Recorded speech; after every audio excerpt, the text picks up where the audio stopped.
Listo. Entonces vamos a comenzar de una vez con física de la visión. Vamos a hablar un poco sobre ciertos principios físicos, que en realidad vamos a tocarlos muy brevemente, ya que más que todo vamos a estar enfocando esta clase en la anatomía del ojo, un poco sobre ciertas patologías que van a afectar la refracción y más que todo eso. Así que vamos a comenzar de una vez. Para esto vamos a ver un poco iniciando lo que es la naturaleza de la luz. Sabemos que la luz, ¿qué vendría a ser? Vendría a ser una forma de energía radiante y ondulatoria que va a existir en todo el universo. Ahora, la luz, al incidir sobre los órganos sensoriales, no estamos hablando específicamente de los ojos o del globo ocular, este va a permitir distinguir los objetos y distinguir eh, los colores, básicamente, ¿no? Entonces, esto sí tienen que recordarlo, el espectro de luz visible corresponde a la longitud de onda que está comprendida entre los 380 y 700 nanómetros. Eso puede ser pregunta de examen, así que ojo con esto. El espectro de luz visible está entre la longitud de onda de 380 y 700 nanómetros. Es decir que, bueno, como lo dicen, ¿no? El espectro de luz visible como tal, tú vas a poder observar esta longitud de onda que está entre 380, 400 más o menos y 700 nanómetros, ¿no? Entonces, esto es lo que tú vas a poder observar, porque tú no vas a poder visualizar lo que son los rayos infrarrojos, las ondas de radio, los rayos ultravioleta, rayos X, rayos gamma, etcétera. Por eso es que este espectro electromagnético es el que tú vas a poder visualizar, que está entre ¿cuánto? Entre 380 y 700 nanómetros, no te olvides, nanómetros. Ahora, tenemos otra parte que habla acerca de las fuentes luminosas. Eso no es muy preguntado, más que todo es para que lo tengan de conocimiento, más que todo. Vamos a ver que las fuentes luminosas van a ser cuerpos que van a emitir luz por sí mismos. Y vamos a poder subdividir estas fuentes luminosas en dos, en unas fuentes incandescentes y unas fuentes luminiscentes. ¿Cuál vendría a ser la diferencia? Las fuentes luminiscentes solo van a emitir luz, mientras que las fuentes incandescentes van a emitir tanto luz como calor. Entonces, ejemplo de fuente incandescente, tenemos a las velas. Las velas van a emitir luz y también van a emitir calor. Por eso es que si tú pones tu dedo, obviamente te vas a quemar porque emite calor. Esta es una fuente incandescente. Y fuentes luminiscentes tenemos aquellos cuerpos que solo emiten luz. Por ejemplo, tenemos este animalito, este insecto de aquí, que vendría a ser una lucierna, ¿no? Que seguramente hemos visto, no sé, en algunas series, películas o dibujos, ¿no? Que va a emitir luz, esa lucecita de ahí, ¿ya? Entonces solo emite luz. Entonces no se olviden, fuentes luminosas, cuerpos que emiten luz, fuentes incandescentes, luz y calor, fuentes luminiscentes, solo luz. Ahora vamos a hablar acerca de dos términos bastante importantes, uno que es la reflexión de la luz y dos que es la refracción de la luz. Este, este, esta reflexión de la luz, vamos a verlo a grosso modo, porque en realidad no es tan relevante para estudiar lo que es la anatomía del ojo, mientras que la refracción sí es un poquito más importante con respecto a lo que es la anatomía del ojo, así que vamos a mencionarlo más que todo, esta parte de la reflexión, y lo que sí tiene que quedar claro es la diferencia entre reflexión y refracción. Entonces, con respecto a la reflexión, es cuando un rayo incidente va a chocar con un medio, ¿no? Este vendría a ser un medio, y al chocar va a cambiar tanto de sentido como de dirección, es decir, que se va a reflectar, o sea, a reflejar, ¿ya? Se va a reflejar, y esto va a darte un rayo reflejado. Entonces, rayo incidente choca con el medio, cambia de sentido y dirección, y se convierte en lo que es un rayo reflejado. De esta manera vamos a tener dos leyes principales que hablan sobre la reflexión de la luz. La primera ley de reflexión de la luz expresa que el rayo incidente va a formar una perpendicular con el rayo reflejado. Entonces, para poder ver cuáles son los ángulos, vamos a partir, digamos, una línea imaginaria, vamos a dibujar una línea imaginaria que corresponde a lo que es la fuerza normal. Entonces, el rayo incidente con la fuerza normal te va a formar un ángulo que está representado aquí con alfa. Esto vendría a ser el ángulo de incidencia.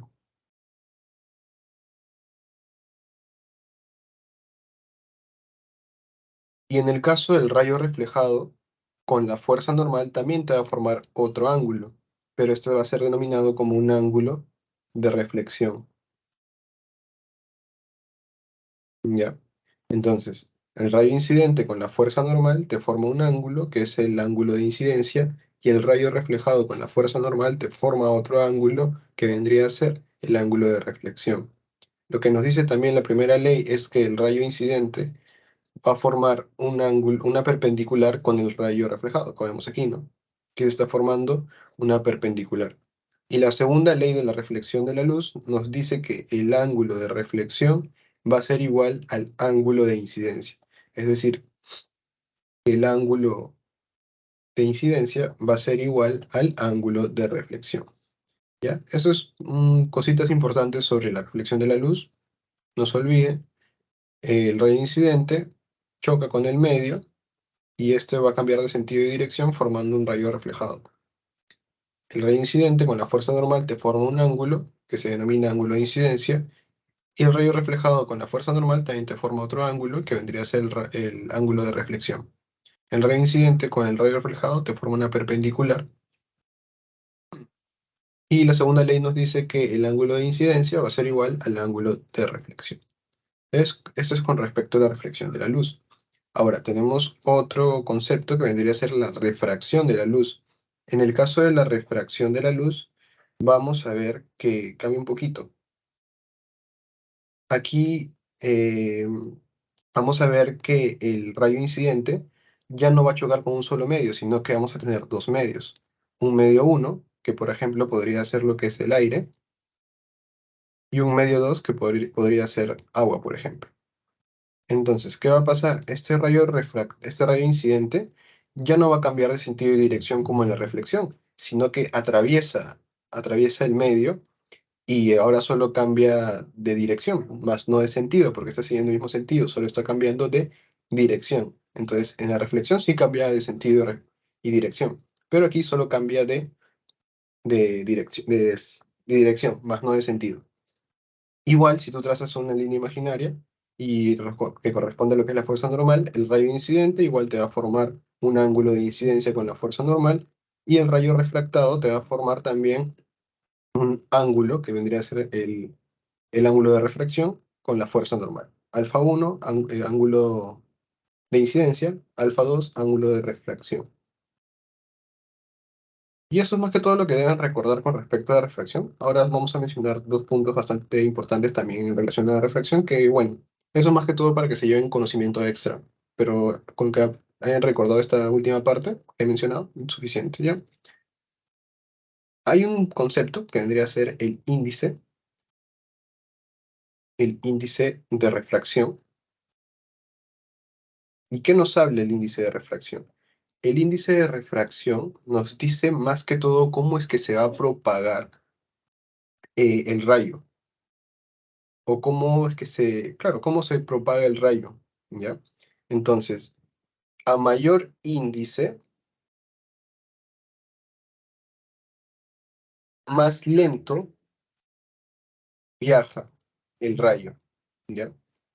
A mayor índice, más lento viaja el rayo. ¿Y cómo nosotros calculamos lo que es el índice de refracción? N va a representar lo que es el índice de refracción y va a ser igual a C sobre V. C corresponde a lo que es la velocidad de la luz en el vacío. La velocidad de la luz en el vacío. Esto sí también ha sido pregunta de examen, es 3 por 10 a la octava metros por segundo, ¿ya? Eso sí ha sido pregunta de examen, así que ojo con eso. La velocidad de la luz en el vacío es 3 por 10 a la octava, elevado a la 8 metros por segundo, ¿ya? Y debajo vamos a tener la velocidad de la luz, pero en el medio, ¿ya? En el medio que corresponda. Entonces no se olviden, mientras más alto sea el índice, más lento va a viajar este, este rayo, ¿ya? Y bueno, como ejemplos, por ejemplo, tenemos al índice de refracción del agua, del aire, ¿ya? Del aire, que es 1. El índice de refracción del agua es 1,33, por ejemplo. Entonces, Entonces, ¿el rayo en qué medio va a viajar más lento? En el agua. ¿Por qué? Porque tiene mayor índice de refracción. Y saber el índice de refracción también se va a relacionar con la ley de Snell. La ley de Snell vendría a ser una relación matemática que te va a permitir poder calcular lo que es el rayo refractado. ¿Y qué nos dice la ley de Snell o cuál es su fórmula? Es el índice de refracción del medio 1, ¿ya? Por el seno del ángulo de incidencia, alfa 1, y esto va a ser igual al índice de refracción del medio 2 por el seno del ángulo refractado. Entonces la ley de Snell nos va a permitir poder determinar este ángulo, que vendría a ser el ángulo de refracción, cuando tienes dos medios que tienen diferente índice de refracción, ¿ya? Entonces, recapitulando todo, reflexión de qué se trataba: el rayo incidente chocaba con un medio y cambiaba de dirección y de sentido, formando un rayo reflejado. Hasta ahí, con que sepan eso, suficiente. En el caso de la refracción, el rayo incidente ya no rebota o ya no choca con el medio, sino que lo atraviesa y cambia de dirección, ¿ya? Entonces, entonces igual se forman dos ángulos con la fuerza normal, y el índice de refracción te va a permitir conocer cómo es que se propaga este rayo de luz. Mayor índice, más lento viaja este rayo de luz, ¿ya? Y no se olviden, la velocidad de luz en el vacío es 3 por 10 a la octava metros por segundo.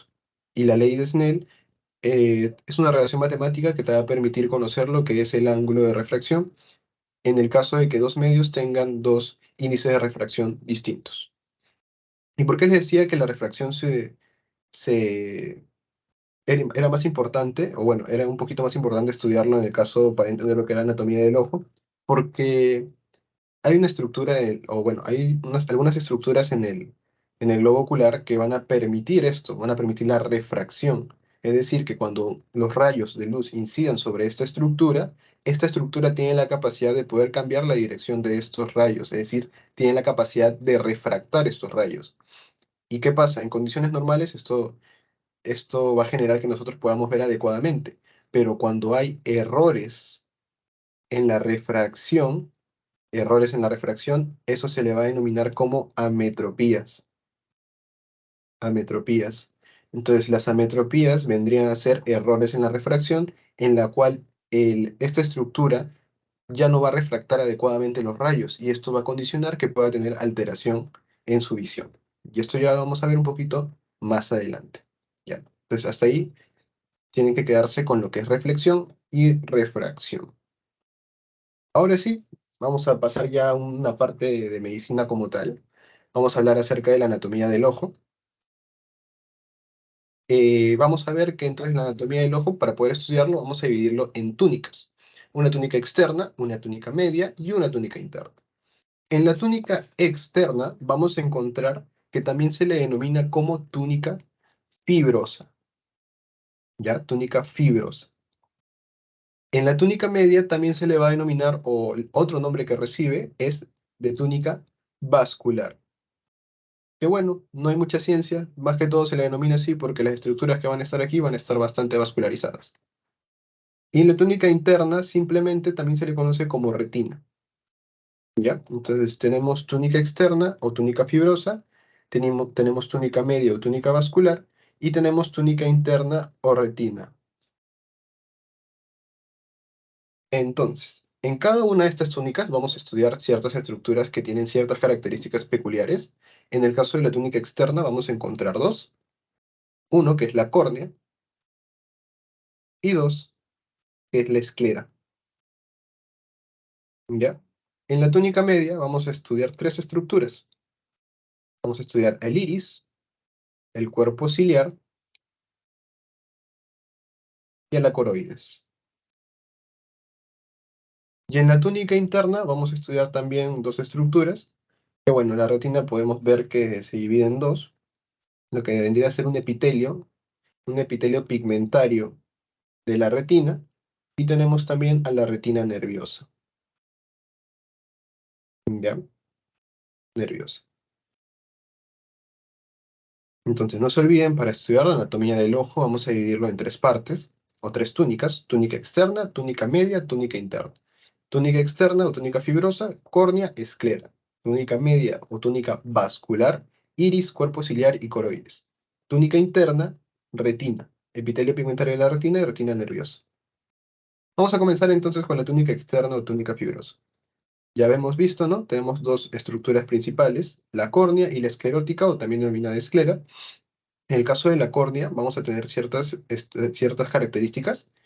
Como ven, la córnea es la parte más anterior de esta túnica, o sea, es la que está más anterior y la que está mirando, digamos, hacia el exterior, ¿ya?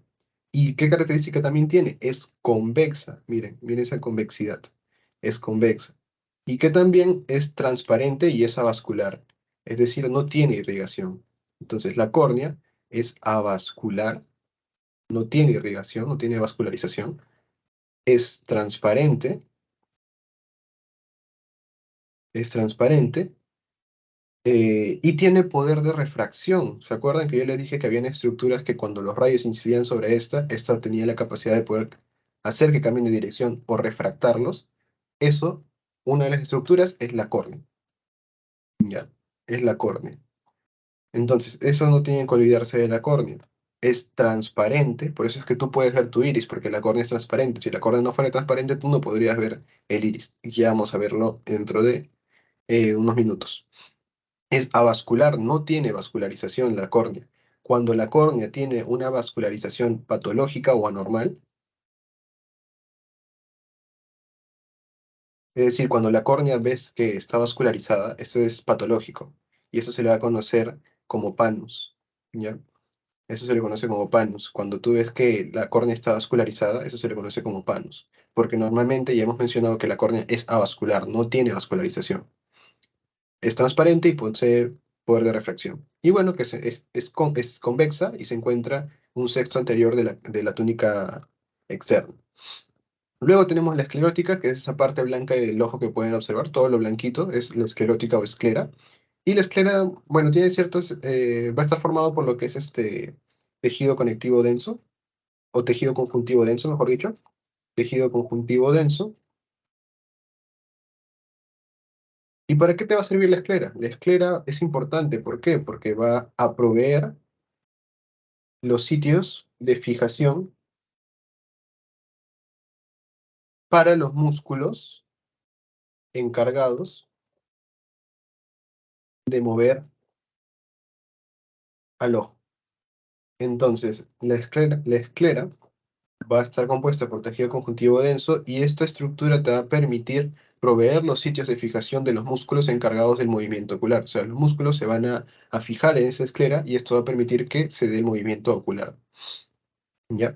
Adicionalmente, debajo vamos a encontrar las otras túnicas, porque esta es la túnica externa, ¿ya? Entonces la esclera va a cubrir las otras túnicas, las cubre, pero aquí, si se dan cuenta, se interrumpe la túnica externa, ¿no? Mejor dicho, se interrumpe la esclera. ¿Y esto por qué? Porque aquí vamos a encontrar lo que es el disco óptico. Entonces la esclera te va a cubrir las otras túnicas, exceptuando el disco óptico, ¿ya? Entonces la esclera, no se olviden, no te rodea lo que es el disco óptico. Y lo voy a poner para que no se olviden. Esto vendría a ser el disco óptico, o sea, es el disco óptico. Y esas son las dos estructuras principales que vamos a encontrar en la túnica externa: la córnea, no se olviden, avascular, transparente y posee poder de refracción. Esclera está compuesta por tejido conjuntivo denso y te va a proveer los sitios de fijación para los músculos encargados del movimiento ocular. Ahora vamos a hablar acerca de la túnica media. La túnica media habíamos mencionado que se denomina túnica vascular, por eso es que si se dan cuenta está de rojito, ¿no? Porque sus estructuras van a estar bastante vascularizadas. Y vamos a encontrar a tres principalmente: el iris, el cuerpo ciliar y la coroides. En el caso del iris, esta estructura es sumamente importante. ¿Por qué? Porque es la estructura contráctil y pigmentada del ojo. Tiene pigmento. Entonces, el que le da el color a tus ojos, o bueno, el que tiene color es tu iris. Por eso es que tú tienes ojos marrones oscuros, claros, celestes, verdes. Ese vendría a ser tu iris. ¿Y por qué contráctil?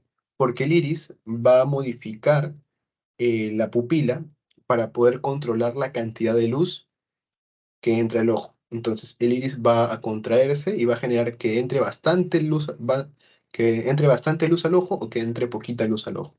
¿Por qué? Porque el iris va a tener dos músculos. Ya va a tener dos músculos. Ah, bueno, chicos, ¿alguna duda hasta ahí sobre la túnica externa? Antes de seguir, me había olvidado de mencionarles.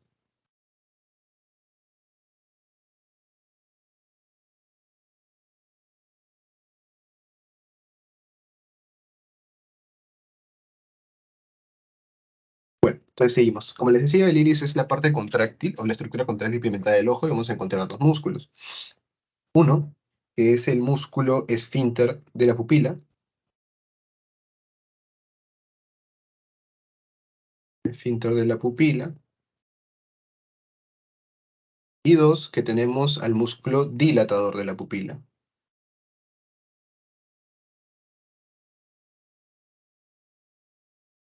¿Ya? Y lo que quiero que sepan de estos dos músculos, más que todo, es su inervación y su función. ¿Ya? Igual, inervación y su función. En el caso del músculo esfínter de la pupila, va a estar inervado por el sistema parasimpático. ¿Ya? El sistema parasimpático. Y el dilatador de la pupila, si este está inervado por el sistema parasimpático, entonces el dilatador de la pupila va a estar inervado por el sistema simpático. ¿Y cuál es la función de cada uno de estos? En el caso del esfínter de la pupila se va a encargar de miosis. Ese concepto, acuérdense, miosis.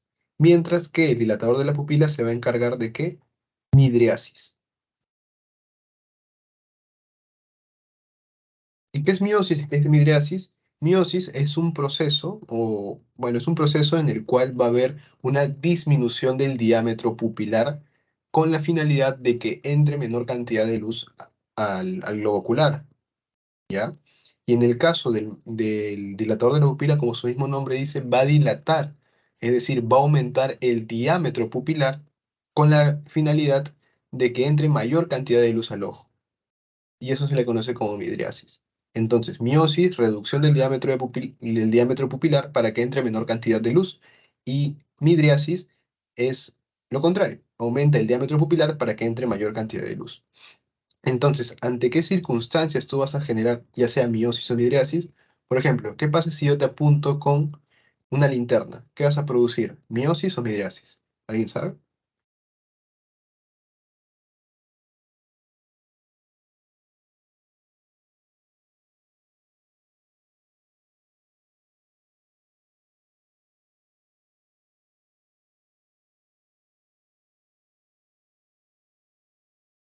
Bueno, como estamos mencionando, tú cuando produces miosis, cuando quieres que entre menor cantidad de luz.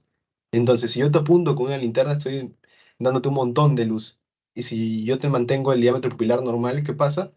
Pues esto puede comenzar a dañar el ojo. O sea, no de forma permanente tal vez, pero sí te va a comenzar a como que tener molestias o vas a tener cierto dolor, digamos, ¿no? Entonces, ¿qué va a hacer tu iris? Va a activar el músculo esfínter de la pupila y te va a disminuir el diámetro pupilar y así entra menor cantidad de luz. Entonces, si yo te apunto con una linterna, tú vas a producir miosis, ¿ya? Reduces tu diámetro pupilar para que entre menor cantidad de luz. ¿Y qué pasa? Entonces, ¿cuándo se da la midriasis? Por ejemplo, cuando estás en la oscuridad, en situación de penumbra, eso ha sido pregunta de examen, en situación de penumbra, ¿qué generas? ¿Miosis o midriasis? Midriasis, ¿ya? En situaciones de penumbra, lo voy a poner ahí. En situaciones de penumbra, ¿tú qué produces? Midriasis, ¿ya? O sea, cuando estás en la oscuridad. ¿Y por qué tú produces midriasis? Porque estás en la oscuridad. Tú quieres que entre la mayor cantidad de luz posible para que puedas ver por lo menos un poco. Entonces tu pupilas aumenta su diámetro y deja que entre la mayor cantidad de luz. Por eso es que si yo te apunto con una linterna, se produce miosis, perdón, y si saco la linterna, entonces se regresa el diámetro pupilar, ¿no? Como estaba. Ya, entonces eso no se olvide. ¿Quedó claro esta parte o tienen alguna duda?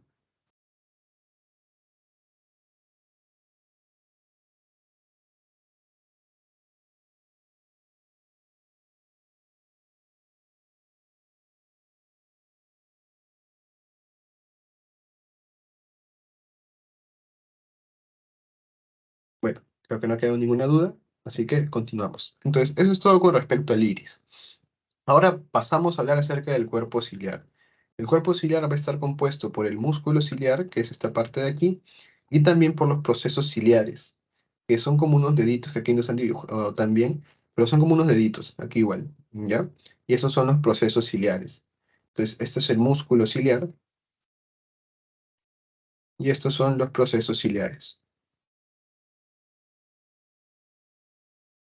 Entonces, ¿cuál es la función del cuerpo ciliar? El cuerpo ciliar va a estar en relación con lo que es la acomodación del cristalino o el proceso de acomodación en sí.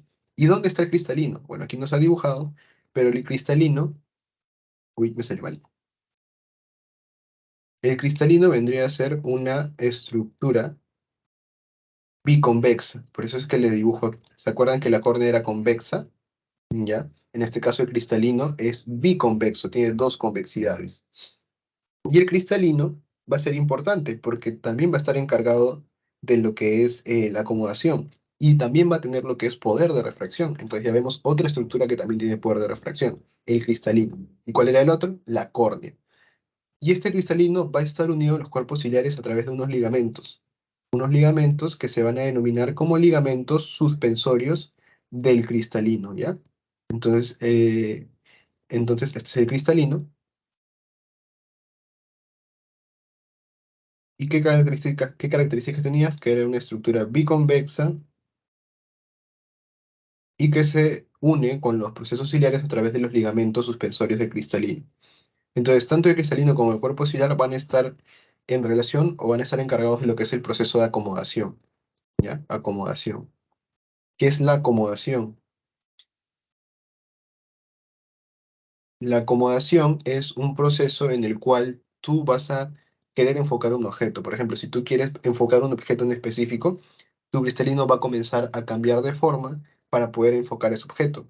Es igual cuando tú quieres desenfocar algo, también cambias la forma del cristalino. Tú puedes desenfocar a voluntad, básicamente, ¿no? No sé si en algún momento lo habrán hecho, pero puedes desenfocar tu visión y de ahí puedes volver a enfocarla pues, porque hay un cambio de forma del cristalino. Entonces, cuando tú quieres enfocar un objeto, lo que va a pasar es que este músculo va a contraerse, digamos, y va a comenzar, los procesos ciliares, como estén unidos al cristalino por los ligamentos, van a comenzar a jalar el cristalino y este va a comenzar a cambiar de forma y de esta manera vas a poder enfocar un objeto. Y adicionalmente el cristalino no se olviden que también tiene poder de refracción, es decir, que si los rayos inciden sobre este cristalino, este también va a tener la capacidad de refractar esos rayos. Entonces el cristalino es biconvexo, tiene poder de acomodación y también tiene poder de refracción. Ya.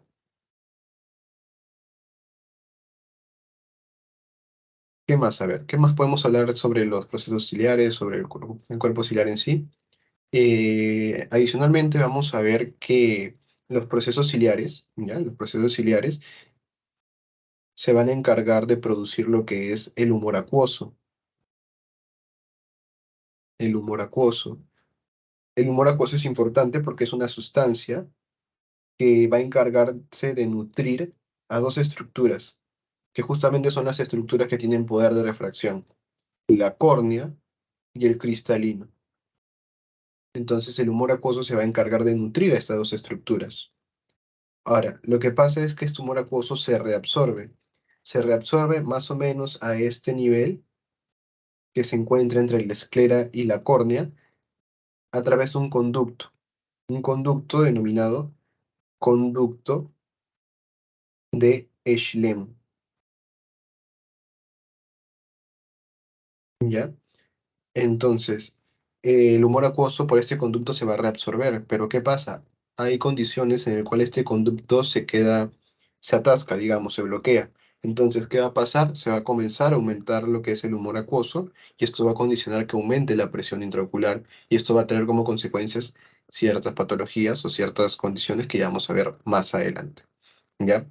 Pero deben recordar que el conducto de Schlenk es el lugar donde se reabsorbe lo que es el humor acuoso. Y finalmente ya vamos a hablar acerca de la coroides. La coroides más que todo es una estructura que también está vascularizada y también presenta lo que es el pigmento melánico, que va a encargarse de nutrir a las células de la retina y también va a absorber y dispersar lo que es la luz reflejada, ya para poder minimizar lo que es el brillo dentro del ojo. Y bueno, es con todo respecto a la coroides. Lo que más deben recordar es el iris, el cuerpo ciliar y el cristalino. Eso sí o sí es lo más importante. Entonces, recapitulando, el iris es la parte o la estructura contráctil y pigmentada del ojo. Es el que va a dar el color a tu ojo, o es el que tiene el color, ¿ya?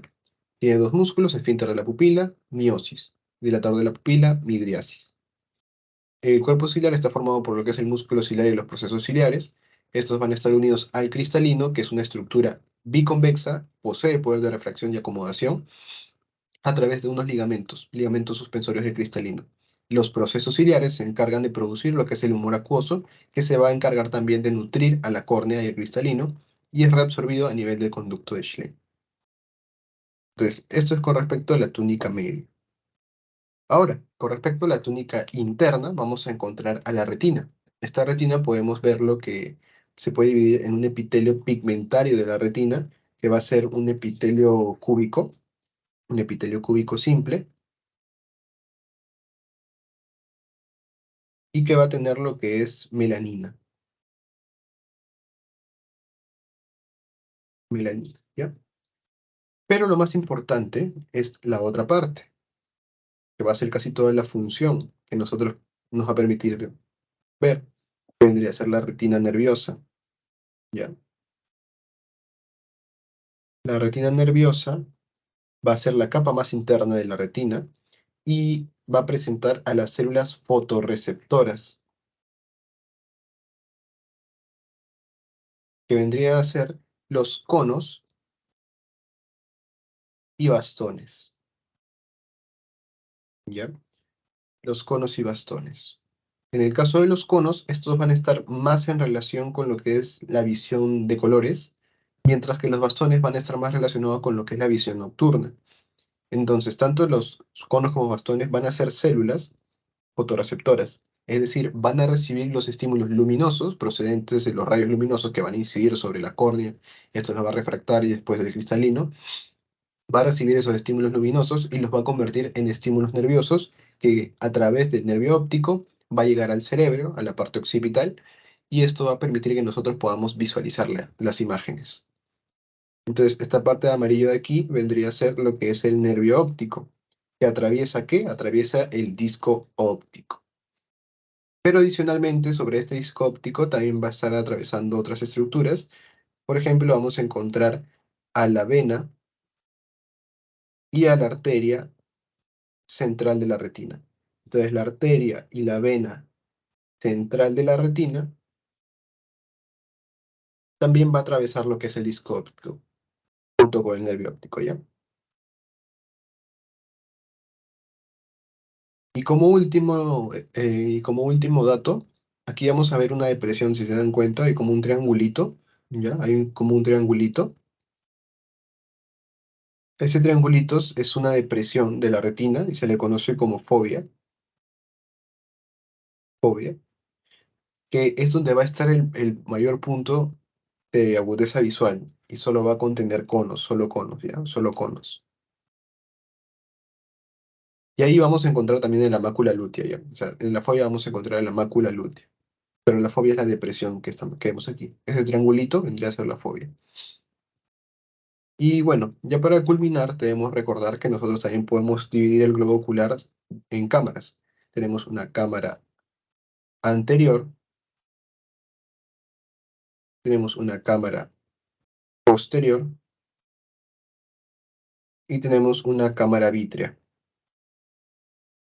En el caso de la cámara anterior, vamos a ver que va a estar delimitado, va a encontrarse detrás de la córnea y delante del iris, o sea, más o menos por esta parte de aquí.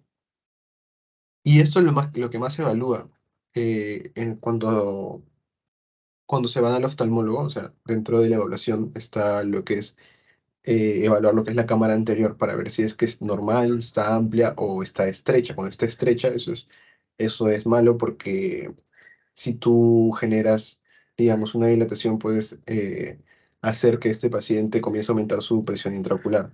Entonces, Tú como lo evalúas, vas a poner una linterna, digamos, de este lado del ojo, y, y si la luz pasa todo, o sea, la luz se puede ver por el otro extremo, entonces es una cámara normal, es una cámara amplia. Pero si la luz no pasa y se queda ahí, eso se denomina como una cámara estrecha. Entonces tú vas a poder evaluar eso. Esta vendría a ser la cámara anterior, ¿ya?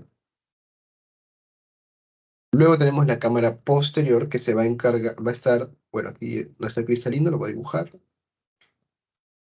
La cámara posterior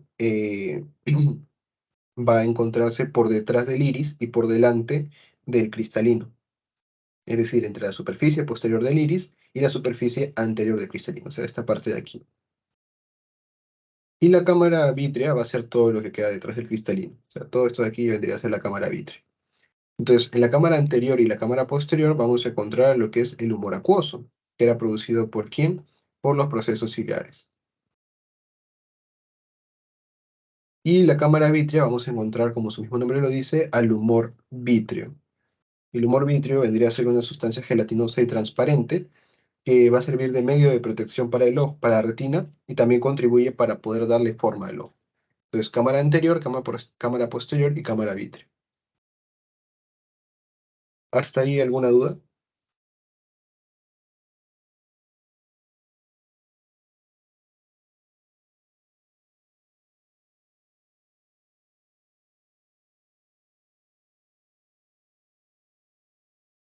Bueno, continuamos. Entonces, vamos a ver ahora una patología que es el glaucoma. El glaucoma en sí vendría a ser una neuropatía óptica que en este caso vamos a ver que, o sea, va a haber un aumento de la presión intraocular, pero no siempre hay un aumento. Por eso es que hay glaucoma con presión intraocular normal, pero lo clásico es que hay un aumento de la presión intraocular, ¿ya? Pero en sí, el glaucoma, como concepto general, es una neuropatía, apatía óptica, ¿ya? Entonces, ¿qué nos dice? Dice, el glaucoma es una enfermedad de los ojos que se caracteriza generalmente por el aumento patológico de la presión intraocular dentro del globo ocular, por falta de drenaje del humor acuoso, y tiene como condición final común una neuropatía óptica que se caracteriza por la pérdida progresiva de las fibras nerviosas del nervio óptico y cambios en su aspecto. Entonces, aquí tenemos el glaucoma, ¿no? Por ejemplo, aquí tenemos el flujo normal del humor acuoso que era producido por los procesos ciliares, como mencionamos, y que se reabsorbía a nivel del canal de drenaje, que era el conducto de Schlenn, ¿ya? Pero ¿qué pasaba? Cuando este canal de drenaje se bloqueaba, o sea, que está bloqueado, va a aumentar lo que es el humor acuoso, va a acumularse, y esto va a condicionar que aumente la presión en los vasos sanguíneos y posteriormente también va a comenzar a dañar lo que es el nervio óptico. Y esto va a condicionar que la persona vea borroso, ¿ya? Entonces, el glaucoma es una neuropatía óptica que usualmente hay un aumento de la presión intraocular que usualmente se da por una falta de drenaje del humor acuoso, que esto produce un aumento de la presión intraocular que comienza a dañar los vasos sanguíneos y también las fibras nerviosas del nervio óptico.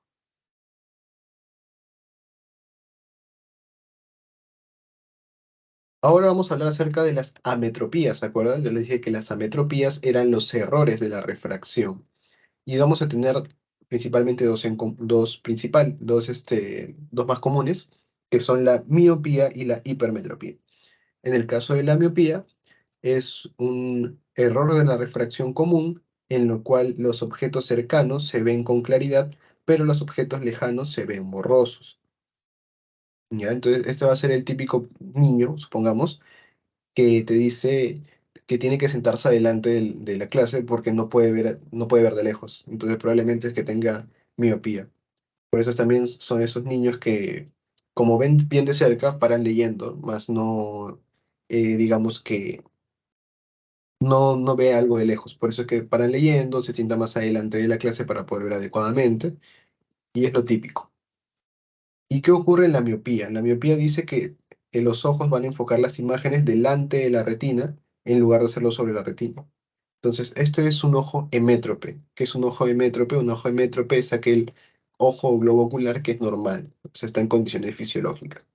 Entonces, ¿qué es lo que pasa? Aquí tiene este objeto, aquí se van a estar los rayos luminosos, aquí está la córnea, la estructura transparente que les dije, avascular que tenía poder de refracción, ¿no? Entonces los rayos van a incidir sobre la córnea y la córnea van a hacer que cambie de dirección, porque tiene poder de refracción. Va a refractar esos rayos y el cristalino, como también tiene poder de refracción, igual va a refractarlos y van a hacer que caigan justo en la retina.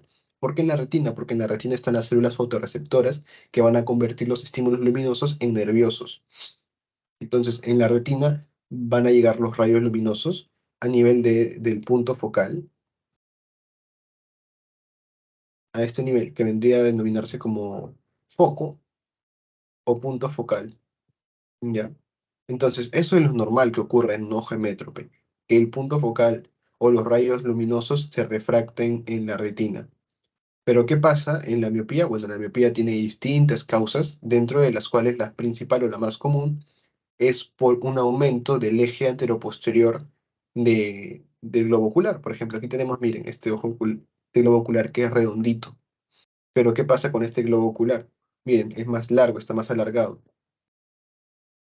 Entonces, como está más alargado, ahora el punto focal donde se encuentra ya no está en la retina, como era en el ojo hemétrope, sino que está delante de la retina. Entonces, la imagen se va a formar por delante de la retina, ¿ya? Y bueno, entonces, ¿tú cómo corriges esto? ¿Cuál es tu objetivo? Tu objetivo para que la persona pueda ver adecuadamente es que el punto focal o el foco esté en la retina. Entonces, como este está delante, tu objetivo es hacer que este foco sea en la retina. Y esto lo vas a hacer a través de ciertos lentes, que van a tener una característica en específico que vamos a verlo más adelante. Entonces, eso es con respecto a la miopía. Hay un aumento, hay un aumento o sea, hay un aumento del eje anteroposterior, pero no es la única causa, ¿ya? Pero esa es la más común. Y en la hipermetropía ocurre algo parecido. En este caso, los rayos de luz van a incidir en el ojo, pero la imagen se va a formar detrás de la retina. En la miopía era delante, aquí es detrás. Entonces, este es un ojo normal, un ojo hemétrope, ya vimos los rayos se refractan y van a caer justo en el punto focal en la retina, pero en la hipermetropía ya no hay, ya no pasa eso, sino que la imagen se forma detrás de la retina. ¿Y esto por qué? En la miopía vimos que era por un aumento del eje anteroposterior dentro de las causas más comunes.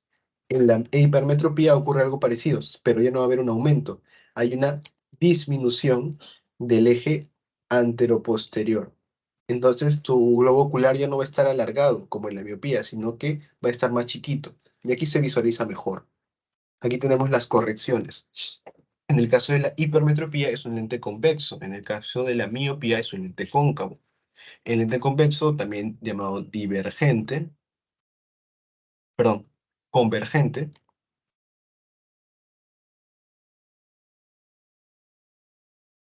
convergente, y en el caso del lente cóncavo también se denomina divergente. Y aquí tenemos los tres casos, el ojo hemétrope, el ojo normal, donde el punto focal está en la retina. En la miopía, el punto focal está delante de la retina porque hay un aumento del eje anteroposterior del globo ocular. Y en el caso de la hipermetropía, el punto focal o la imagen se forma detrás de la retina por una disminución del eje anteroposterior del globo ocular. Es decir, para que lo puedan recordar, el ojo normal, ojo hemétrope, es una naranja, el ojo con miopía, digamos, es una sandía, se alarga, y el ojo con hipermetropía es un limón. Así más que todo van a poder recordar. Ojo hemétrope, una naranja, miopía, una sandía, hipermetropía, un limón. Entonces, ¿cómo corriges? Tu objetivo, tanto en la hipermetropía como en la miopía, es hacer que el punto focal se forme en la retina.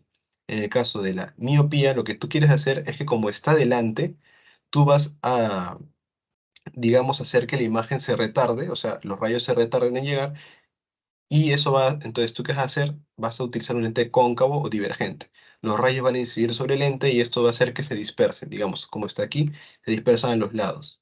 Y cuando ya incidan sobre la córnea y sobre el cristalino, van a poder refractarse adecuadamente. O sea, es como, digamos, estás retardando para que el punto focal quede justo en la retina. Y en la hipermetropía no puedes hacer lo mismo, porque lo que tú quieres es hacer que el punto focal se forme en la retina, pero como aquí está detrás, tú quieres digamos, agilizar ese proceso. Entonces, tú utilizas un lente convexo. Cuando los rayos luminosos incidan sobre el lente convexo, esto va a hacer que se converja, o sea, los rayos como que los refracta más cerca. Igual, se refractan sobre la córnea, o se inciden sobre la córnea, lo refractan sobre el cristalino, y ocurre lo mismo, el punto focal se forma en la retina. Entonces, para poder entender un poquito mejor, digamos que tenemos dos personas, tenemos a la personita uno y tenemos a la personita 2. La personita uno se ha levantado temprano, o sea, el objetivo de estas dos personitas es llegar a clase 7 a.m., ya, en la facultad. Tienen que llegar aquí, ya, en la facultad. Entonces, en el caso de la persona uno, digamos que se ha levantado temprano y dice, quiero llegar justo a las 7, no quiero llegar ni antes ni después. Entonces, él toma su micro, digamos, o depende de dónde viva. Bueno, en mi caso, yo tomaba micro, de ahí llegaba, tenía que tomar el tren, luego iba a la cultura, en la cultura tomaba el corredor, de ahí llegaba a la facultad. O sea, micro hasta el tren, del tren a la cultura, de la cultura hasta la facultad. Y llegaba justo a las 7, digamos, porque se fue temprano. Entonces, en este caso estamos hablando de la miopía. En la miopía, digamos que tú te has levantado temprano y quieres demorarte y por eso tomas, digamos, la ruta más larga. Igual acá, estás tomando la ruta más larga para que así tu córnea y tu cristalino, al hacer su trabajo, quede justo en la retina. ¿Y qué pasa en la hipermetropía, es decir, en la personita 2? En el caso de la persona 2, uy, se ha levantado súper tarde, se ha levantado 6:40, digamos, o 6:30, y dice, pucha, si yo tomo micro, tren, corredor, llego después de la clase a las 9, 8:30. Entonces dice, voy a tomar taxi y se va de frente. Entonces toma taxi y también llega a las 7 a.m. por arte de magia, o sea, llega a la facultad a las 7 a.m.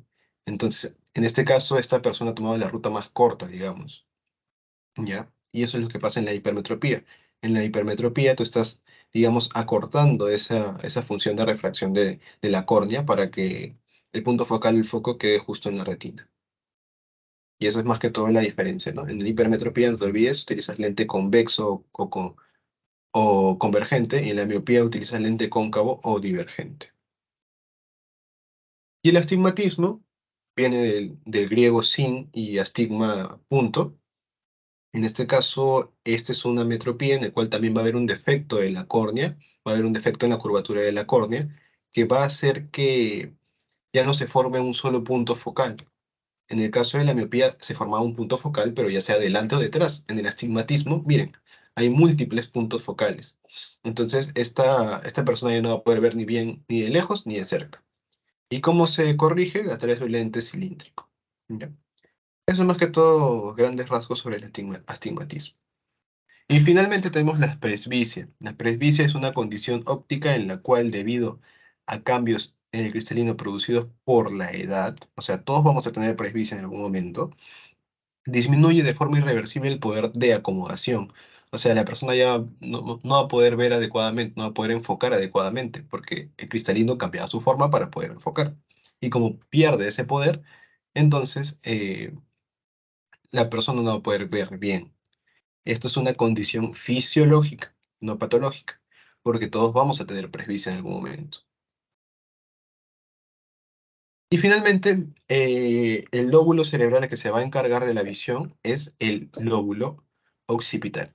O sea, los rayos inciden sobre el punto focal, o sea, sobre la retina, las células fotorreceptoras, conos y bastones van a convertir esos estímulos luminosos en estímulos nerviosos, viaja a través del nervio óptico hacia el cerebro, específicamente sobre este lóbulo, que es el lóbulo occipital, y se va a poder formar la imagen. Ya no se olviden, la visión está en relación al lóbulo occipital. ¿Hasta ahí, chicos, alguna duda?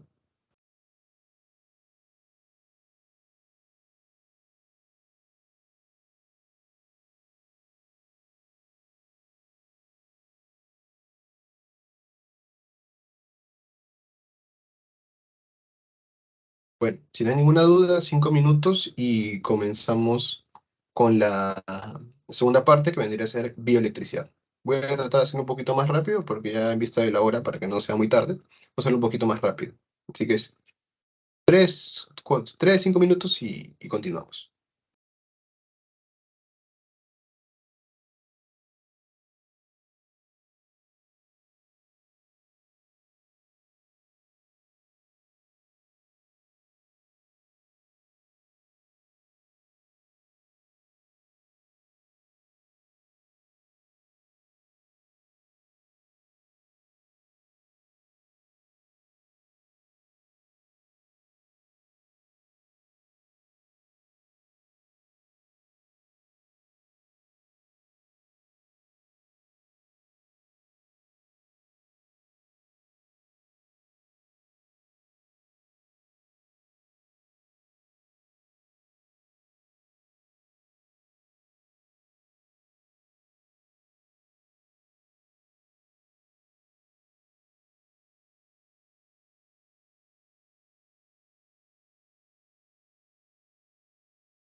Bueno, vamos a continuar entonces ya con esta última parte, que vamos a hablar acerca de bioelectricidad.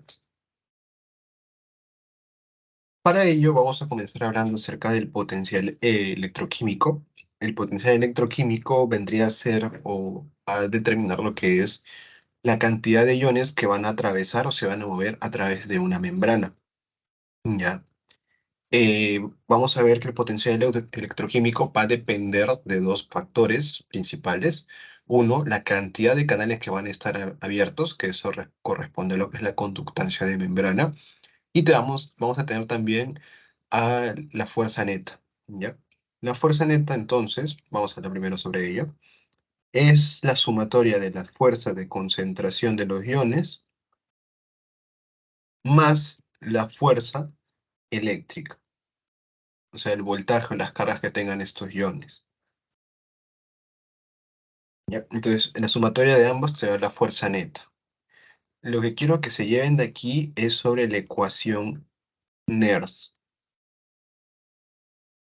Nernst. Uy, la ecuación Nernst es bastante importante porque ha venido en preguntas de examen.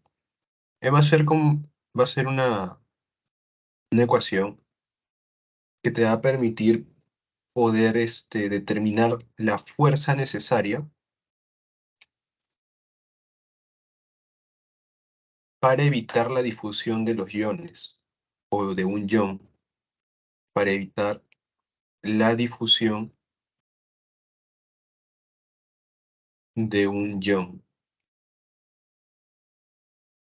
Esa es la ecuación Nernst. En los últimos exámenes ha venido justamente esta pregunta. Y te dicen, ¿la ecuación Nernst para qué sirve? Sirve para calcular la fuerza necesaria para evitar la difusión de un ion. Y por otro lado tenemos la cantidad de canales abiertos que correspondía a la conductancia de membrana y vamos a tener distintos tipos de canales. En el caso de los canales sin compuerta, como su mismo nombre lo dice, no tienen compuerta y esto va a hacer que los iones puedan pasar libremente a través de los canales. En el caso de los canales dependientes de voltaje, tiene que haber un cambio en el voltaje, o sea, el canal se va a abrir o se va a cerrar dependiendo del cambio de voltaje que hay en la membrana. Y los canales dependientes de ligando es cuando se une un ligando con su receptor y esto va a aperturar los canales. Por ejemplo, tenemos la acetilcolina, que al unirse con su receptor, esto va a generar que se aperturen los canales de sodio y comience todo ese proceso de despolarización. Y vamos a ver más adelante. Entonces, esto es una visión general. Más que todo deben recordar lo de la ecuación Nernst y que es la fuerza necesaria para evitar la difusión de un ion. Esta parte de aquí de potencial de membrana también es importante. Aquí tenemos, digamos, nuestra célula. Esta célula va a separar, esta célula va a tener una membrana, ¿ya? Va a tener una membrana, y esta membrana va a tener la capacidad de poder separar lo que es el medio interno, o sea, todo lo que está en relación al interior de la célula, y el exterior. Entonces, todo lo que esté de rojo aquí es interior, y todo lo que esté en el exterior o el espacio extracelular es lo de azul. Entonces, si se dan cuenta que hay varios signos negativos y signos positivos. En este caso, vamos a ver que en el intracelular hay más signos negativos, pero esto no quiere decir que aquí solo hayan iones negativos, sino que va a haber tanto iones positivos como iones negativos. Entonces, supongamos, en el intracelular, supongamos, tenemos 4, 5, 6, 7, 8, 9, 10. 10 iones negativos. Y tenemos también 1, 2, 3, 4, 5 iones positivos. Entonces, los iones, 5 de ellos se van a atraer con los otros 5 y van a anular sus voltajes, digamos, anular sus cargas. Y solo van a quedar 4 iones, o 5 iones, mejor dicho, y me falta uno. 3, 4, 5, 6, 7, 8. ¿Ya? Van a quedar 5 iones negativos. Por eso es que se dice que el intracelular predomina lo que es el voltaje negativo, pero en realidad quiere decir que solo hay iones negativos, ¿ya? Igual ocurre en el extracelular, hay mayor cantidad de iones positivos, pero no quiere decir que no haya iones negativos también. En el intracelular va a predominar un ion, ¿ya? En el intracelular predomina lo que es un ion, que es el potasio. Y en el extracelular predomina lo que es el sodio. Eso no se olvide. En el intracelular predomina lo que es el potasio, en el extracelular predomina lo que es el sodio. Entonces, ¿qué quiere decir? Quiere decir que a nivel intracelular va a haber más potasio y a nivel extracelular va a haber más sodio. Entonces, ¿se acuerdan que yo les dije que cuando había dos medios o dos compartimentos donde haya mayor cantidad de iones, por ende va a haber mayor presión, y para que se dé la difusión pasa de donde hay mayor presión a menor presión para que se pueda igualar? En este caso, esto debería ocurrir, pero ¿qué lo evita? La membrana. La membrana evita el libre pasaje de los iones. Pero cuando hay ciertos cambios de voltaje o cuando hay, por ejemplo, una unión de un ligando con un receptor, esto va a permitir que los canales que están en la membrana se aperturen y de esta manera pueda darse ese intercambio de los iones. Entonces la membrana justamente va a impedir esto cuando están los canales cerrados. ¿Y cuánto es el potencial de membrana en reposo? Entonces, el potencial de membrana en reposo es -90 milivoltios. Potencial de membrana vendría a ser la diferencia de voltaje que va a haber entre el intracelular e intracelular. Y esto va a estar determinado por la membrana, ¿no? Entonces, en reposo vendría a ser -90 milivoltios. No se olviden, a nivel intracelular predomina lo que es el potasio y a nivel extracelular predomina lo que es el sodio. Esos dos conceptos no se olviden. Y el reposo es -90, no se olviden, -90. También es pregunta de examen. Entonces, ¿qué es la excitabilidad? La excitabilidad vendría a ser la capacidad de las células de responder ante estímulos electroquímicos de suficiente intensidad. Vamos a tener dos tipos de excitabilidad. Uno, despolarización y dos, hiperpolarización. En el caso de la despolarización, el potencial negativo intracelular, que era el potencial negativo en reposo, -90 milivoltios, se mueve hacia cero. Y la hiperpolarización es el potencial negativo intracelular, pero se hace más negativo. Entonces, en la despolarización se hace, digamos, positivo porque se está moviendo hacia cero, y en la hiperpolarización se hace más negativo. Por ejemplo, aquí tenemos el potencial de membrana.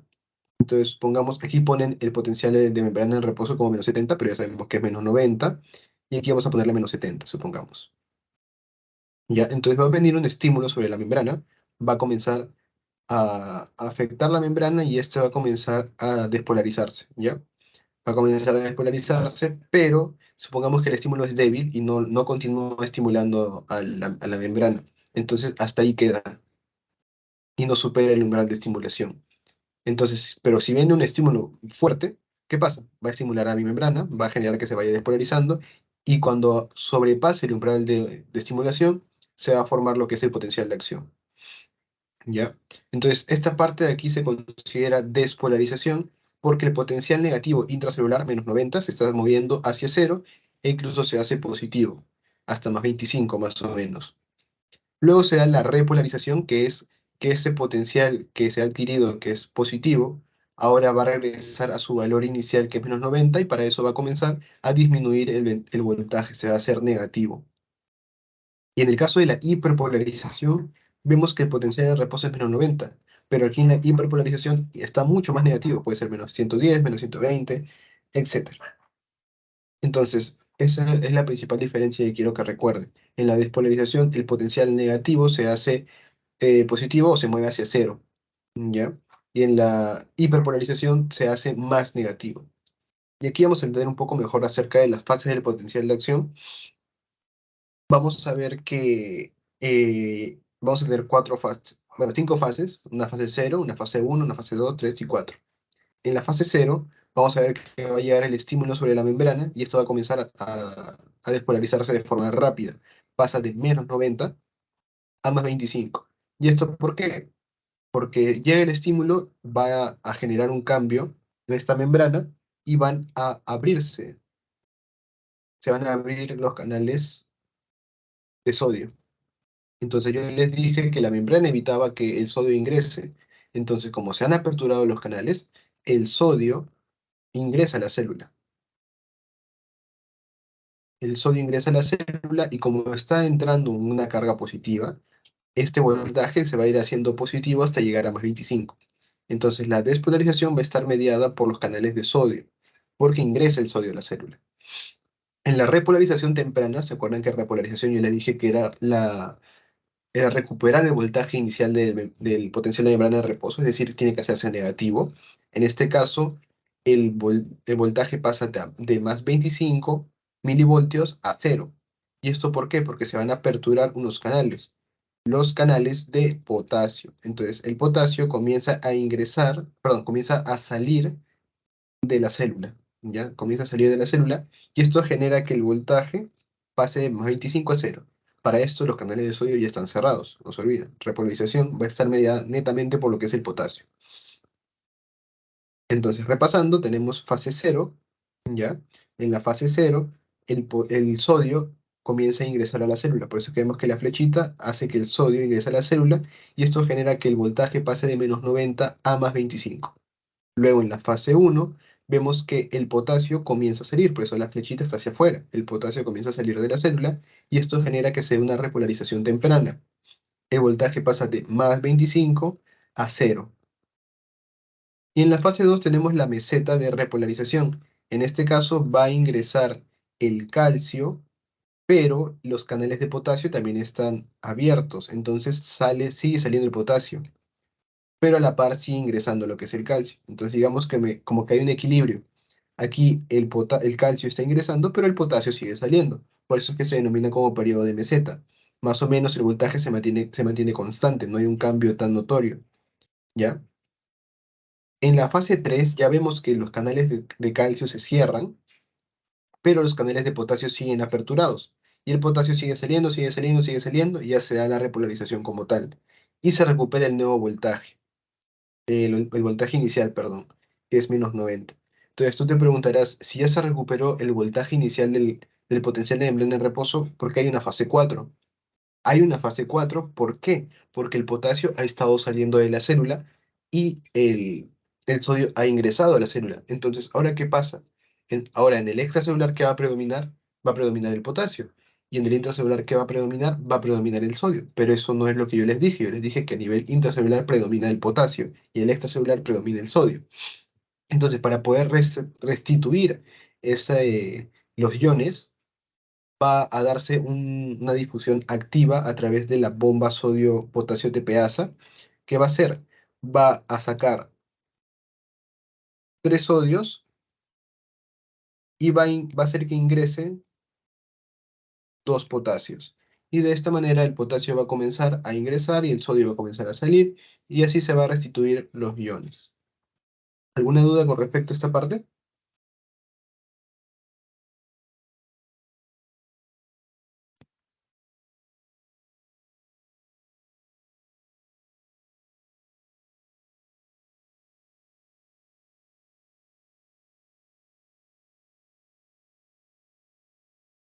Bueno, seguimos. Ya estamos, ya falta poquito para terminar, así que no se preocupen.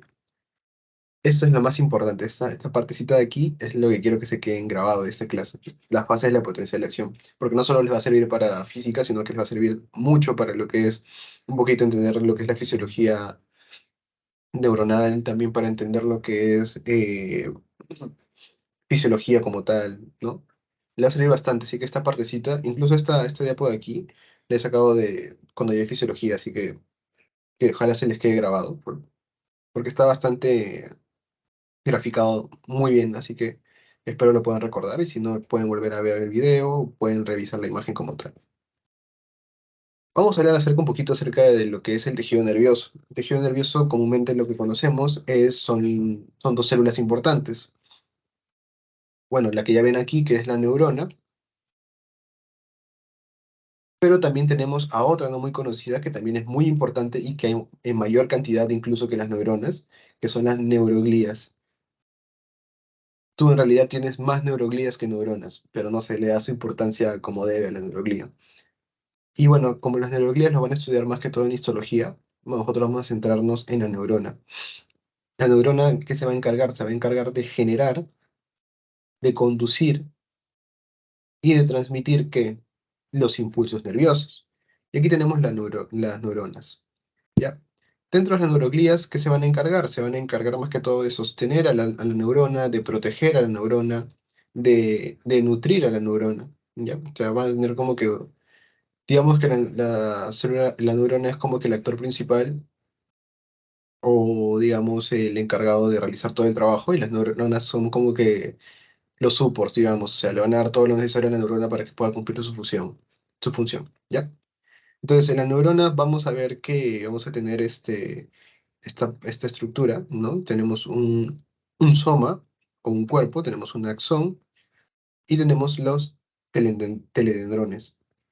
Como cualquier otra célula, la neurona va a tener sus organelos, va a tener su núcleo, va a tener sus mitocondrias, va a tener su retículo endoplasmático rugoso, que bueno, aquí no lo muestra, va a tener su aparato de Golgi, etcétera. Pero la característica de las neuronas es que van a estar en alta actividad metabólica, de tal manera que van a tener bastantes mitocondrias. Eso es más que todo para una vista general, ¿ya? Luego tenemos el axón. El axón va a estar compuesto por vainas de mielina, que es esa parte rosadita de ahí, parte rosadita de ahí. Van a ser las bandas, las, las vainas de mielina. Y este espacio de aquí que no tiene mielina son los nodos de Rambier. Entonces los nodos de Rambier no tienen mielina, son áreas o zonas que no tienen mielina. Y eso vamos a ver por qué es importante que no tenga mielina en estas zonas. Y aquí nos muestran la célula de Schwann, que vendría a ser una neuroglía, que se va a encargar de qué? De producir mielina. Esa célula de Schwann va a producir mielina, pero ¿dónde? Lo va a hacer a nivel del sistema nervioso periférico. Entonces, a nivel del sistema nervioso periférico, la mielina va a ser producida por la célula de Schwann, y a nivel del sistema nervioso central, la mielina va a ser producida por los oligodendrocitos.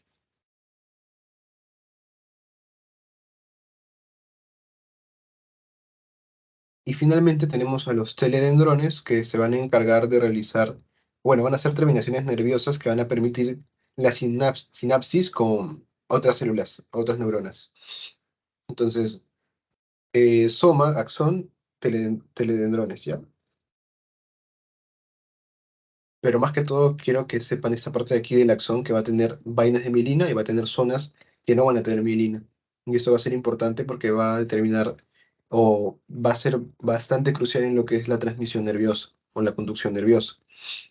Ya vamos a ver por qué. Pero creo que voy a volver a compartir porque creo que van a escuchar sin audio, así que voy a volver a compartir para que puedan escuchar con el audio.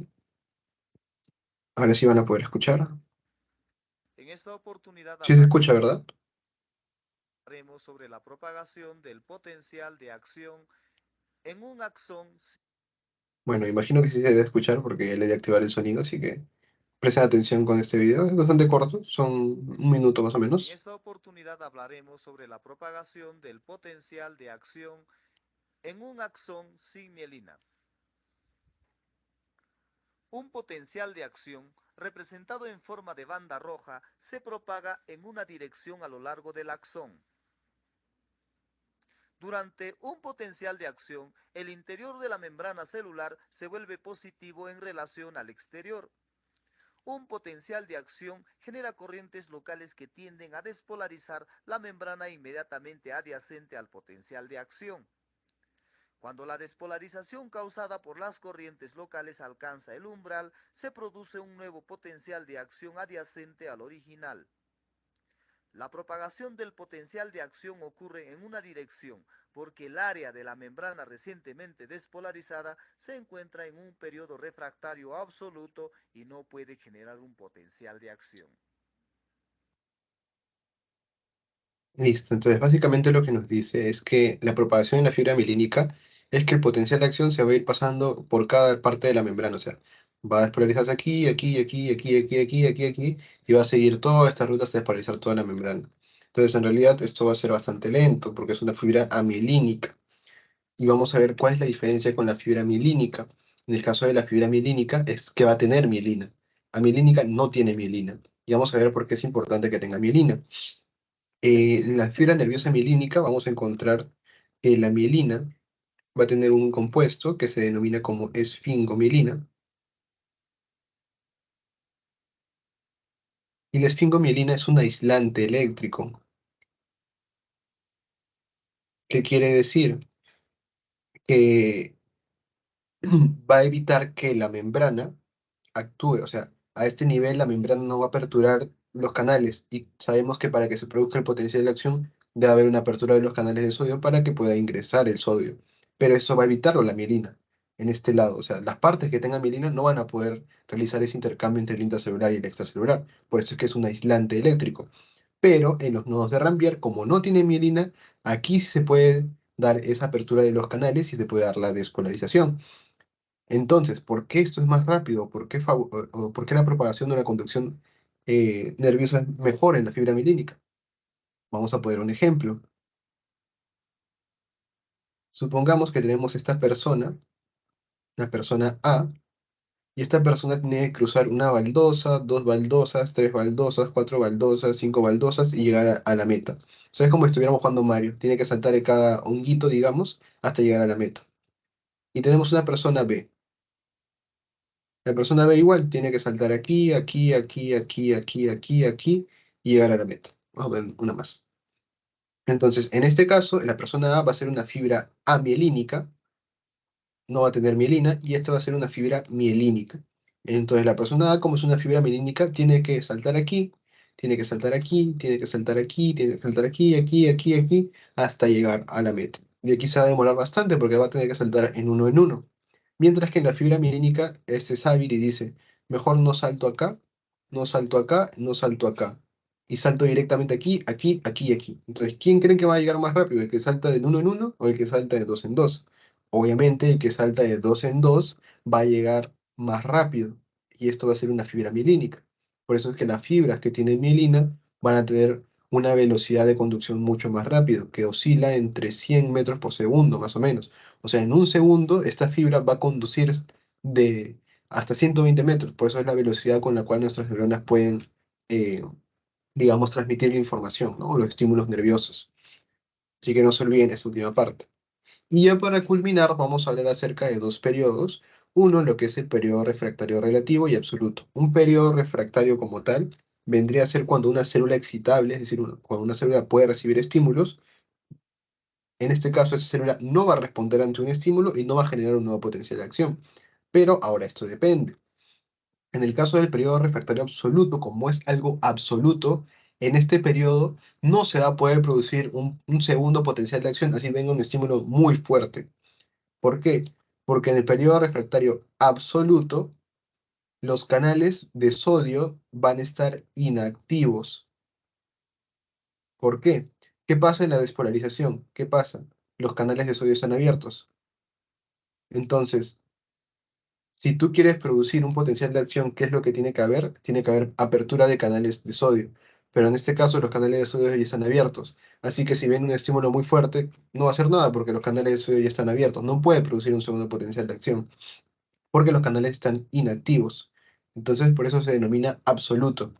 Pero ¿qué pasa? En el periodo refractario relativo, en este caso, los canales de sodio están cerrados, ¿no? Porque se está dando la repolarización, están abiertos los canales de sodio, perdón, de potasio. Entonces, si viene un estímulo muy fuerte, aquí sí se puede producir un segundo potencial de acción. ¿Por qué? Porque los canales de sodio están cerrados y pueden aperturarse por un estímulo muy fuerte. Entonces, esa es más que todo la diferencia entre el periodo refractario absoluto y relativo. Absoluto, de ninguna manera se puede producir un segundo potencial de acción, y en el relativo se puede producir un segundo potencial de acción si es que hay un estímulo muy fuerte. Y eso es más que todo la diferencia. ¿Hasta ahí alguna duda, chicos?